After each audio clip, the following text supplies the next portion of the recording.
the hot water. Now the process to turn on the hot water, you're gonna turn on the ACV.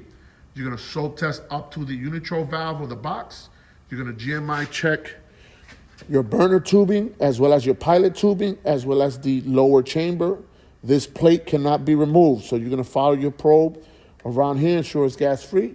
Then you're gonna push it 1 inch into the chamber on top, again, to ensure that it's gas free. If it is, you're gonna go to your pilot knob first. You're gonna go from off to pilot.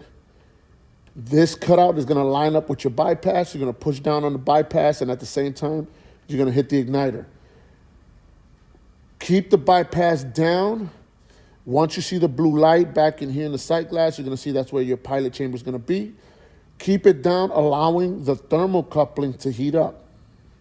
The purpose of the thermocoupling is, as long as it's hot, it keeps the valve open, it keeps the gas feeding the appliance. If it gets cold, it's designed to shut the gas off.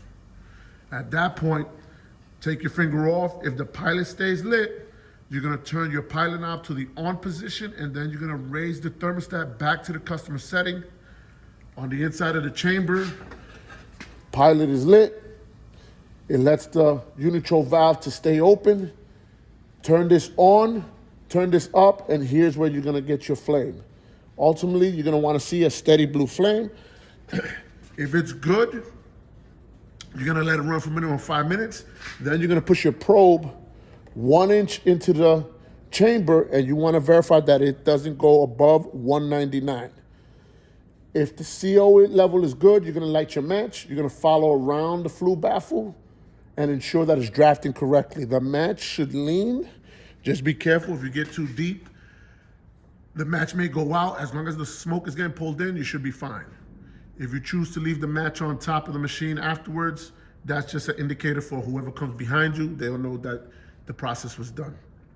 At this point, once it's on, seemingly burning properly, CO levels are good, you're gonna put your hand on the unitro valve, and at the same time, you're gonna shut the ACV, and now you wanna verify that your thermocoupling actually does its job, so you're gonna verify the pilot safety. At this point, the machine should click and shut off anywhere between 30 seconds and 3 minutes. If it clicks, it's good. If it exceeds 3 minutes, it's dangerous because you're either filling the chamber with gas or you're filling the basement with gas because the thermocoupling did not shut the unitro valve.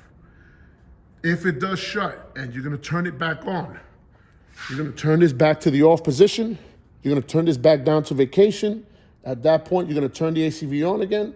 You can let them know about soap testing up to the unitro valve, verify that your burner and your pilot are good, verifying that there's no gas in the lower chamber, as well as verifying in the inner chamber that there's no gas here. If it's good, you're gonna turn this to pilot, push down, hit the igniter. Once the pilot lights, turn it on, turn it back to the customer setting, and you're done.